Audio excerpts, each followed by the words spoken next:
welcome back to another exciting episode of the original guru of good game. And I am your host, the original guru himself, Zero Game. Thank you for coming back. And thank you for keeping on listening. I want to give a shout out to everybody who listens and everybody who listened and decided not to listen no more. I appreciate you listening for as long as you did. And if you ever decide to come back, I'm more than welcome you back and hope to hear from you again.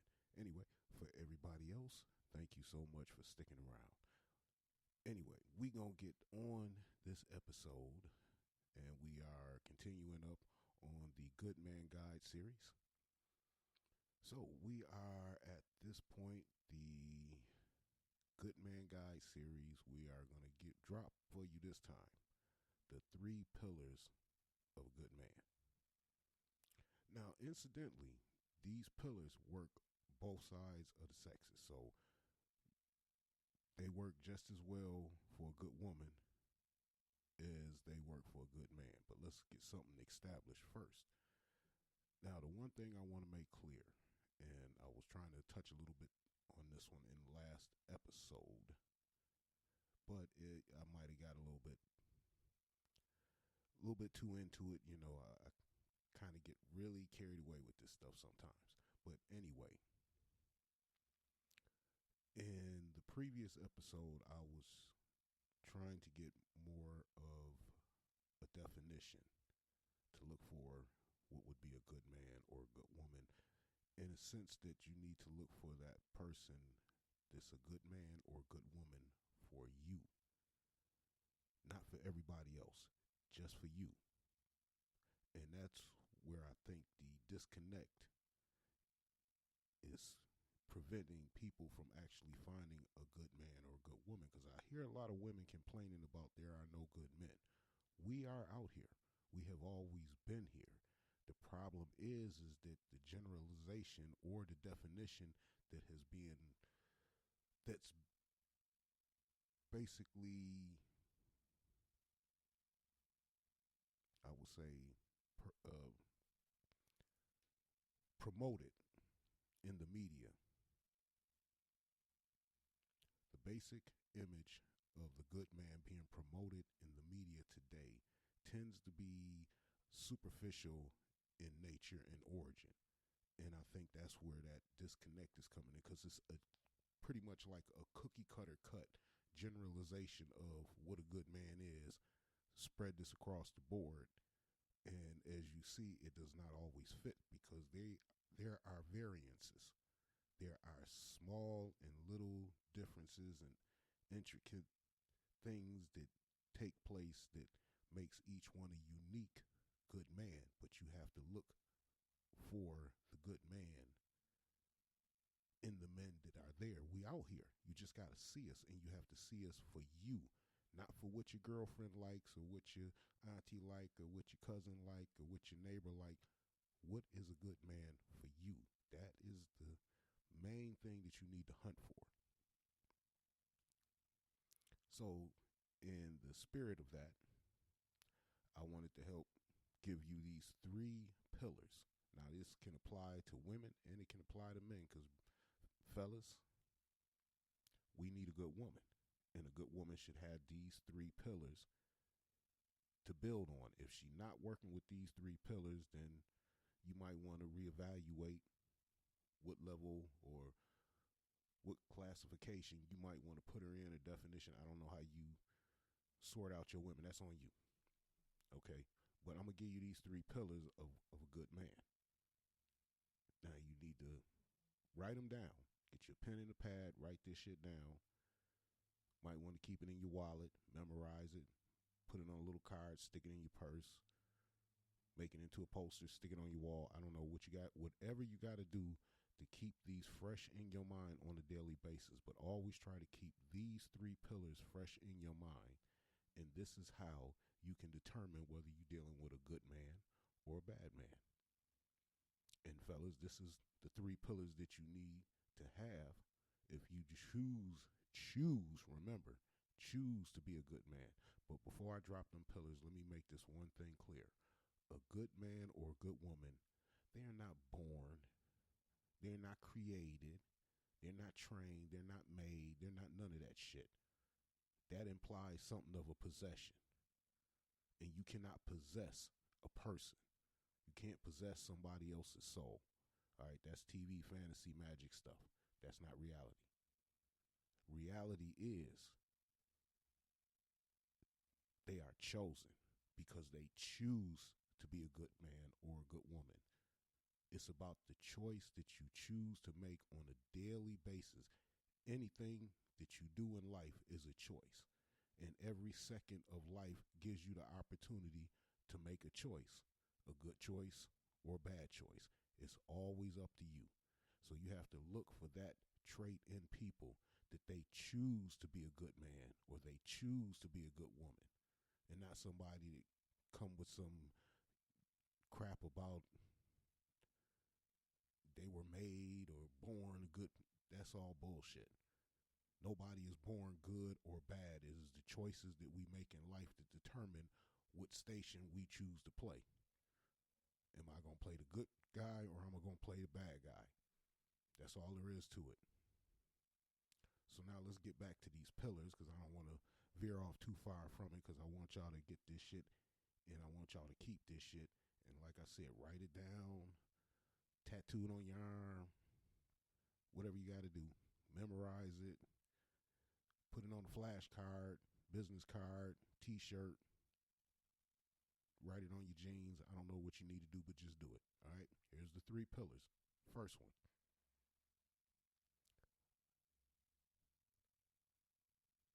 A good man or a good woman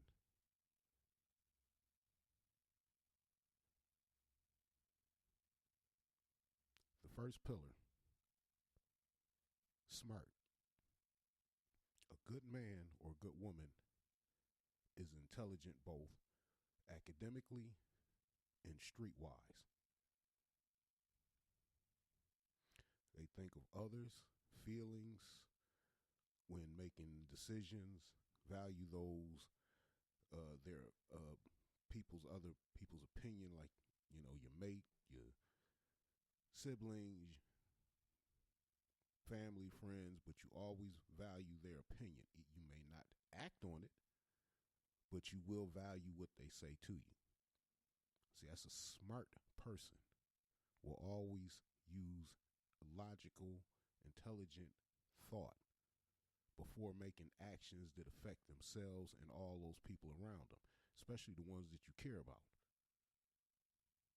And it's not really enough smarts being put into a lot of the decisions people are making today, only because we are in a society where most of the decision is made for you. Get your ass up, come to this job, punch in this clock, do this tedious work, punch out of that clock, take your ass home, sleep, eat, repeat. See, choices made for you. But like I said, a good man or a good woman always use their brains when they making these decisions. They consider other people that are intimately involved in their lives before they make a decision that would affect them and the ones they love.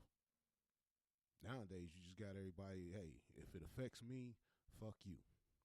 That's all that matters. If it affects me, that's all it. Only reason why I made that decision, because it either benefited me or it wouldn't benefit me to do something for you. So that's where they pretty much keep their mind at. Me, and only me.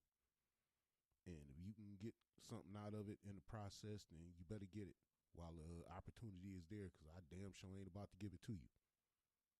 And that's something that prevents good men, good women finding each other, because we dancing through all of these memes. It's a whole bunch of memes out here. Me, mine, and they kind of fill up the space. So when you're trying to find that good man or good woman, they're kind of blocking the view, and you end up catching on to the illusion. And there's a lot of illusion going on out here. You know, the fake it till you make it. Yeah, it's a whole bunch of them that's faking like they good men and good women, until they make it with a good man or a good woman.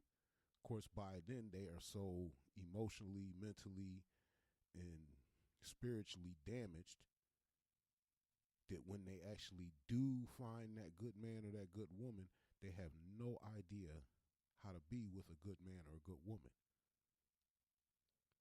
So we're going to help you out here by giving you these 3 pillars so you know what to look for if you've never been with one. Then this way, this will help you get one. And it will also help you become a good man or a good woman by practicing these 3 pillars. So the first pillar, smart. Got to be smart. Got to have them brains. Got to use your brains. Okay? I'm not saying you need to go get you a PhD, a doctorate, or whatever. You know, you ain't got to be a Sheldon Cooper, graduated college at 14. I'm not saying any of that. What I'm saying is that you have to take the opportunity to increase your knowledge base. That's simply reading a couple of books, doing a little research, asking some intelligent questions to people who may have studied something that you might need to know about. Now, I can't tell you what it is you need to know about. That's up to you. So you figured out what you need to know about. Check your local library, Google. Find a whole lot of stuff on Wiki or Wikipedia or whatever it is. I've read countless pages of crap on there. So you can definitely find whatever information you need to find. And if you can't find it or you need to hear it or speak to somebody, look around. Ask questions. Intelligent questions will always get you an intelligent answer. A dumb question will get you no answer or a dumb answer. Either way, if you ask a dumb question, you still ask out either way, whether you get the question answered or not. So we're going to leave that alone. Now, them smarts also have to be street smarts. Have to have a little street hustle in you. And it not so much that you need to be out here hustling on the streets. I'm not saying that. Okay, I'm not trying to say you got to ride both sides of the good and bad proverbial fence. That's not what I'm saying. What I'm saying is you have to have street smarts to recognize what is street shit and what is good shit. See, that's where that good game come in at. And you have to develop that for yourself. But you have to be cognitive of what's happening around your area and what's happening generally on these streets. Because if you go and you ain't paying attention and your mind ain't catching the hustle or the game or the bullshit they running under you, you will get got. Them streets have no love for you. I'm going to tell you that right now. So make sure you got your street smarts on point. Get to know some people. Ask some questions. Hang out with a few. Get to know one or two that you can be cool with that may have your back when needed. And even if they ain't got your back, at least they can guide you and give you a little lowdown of what's going down. So, hey, I know not to be involved in any of that bullshit or with that situation. And if need be, you might have to make a quick street hustle here and there. Now, it doesn't have to be nothing illegally with narcotics or anything like that. You know, you might have come into a situation where you need a few extra dollars to pay this bill or to cover this emergency situation. I got this extra TV sitting in the back room I'm not using. Let me see if I can find somebody out there want to give me a few bucks for it. Bam, you helping somebody get a TV that they could afford instead of trying to go out to the store and lay away or whatever, or credit or however, and might not have that available to them. And at the same time, you're able to scratch you up a few dollars needed, take care of an emergency situation. You never know what pops up when you might be a little short. You know, could be late at night, pawn shops not open. You know what I mean? You can't take it to local pawn shop if they all closed. So you might have to have that little bit of street smarts. Hey, I know who out here doing what, this, that, and other. I know who to go talk to see if I can get this, that, and other.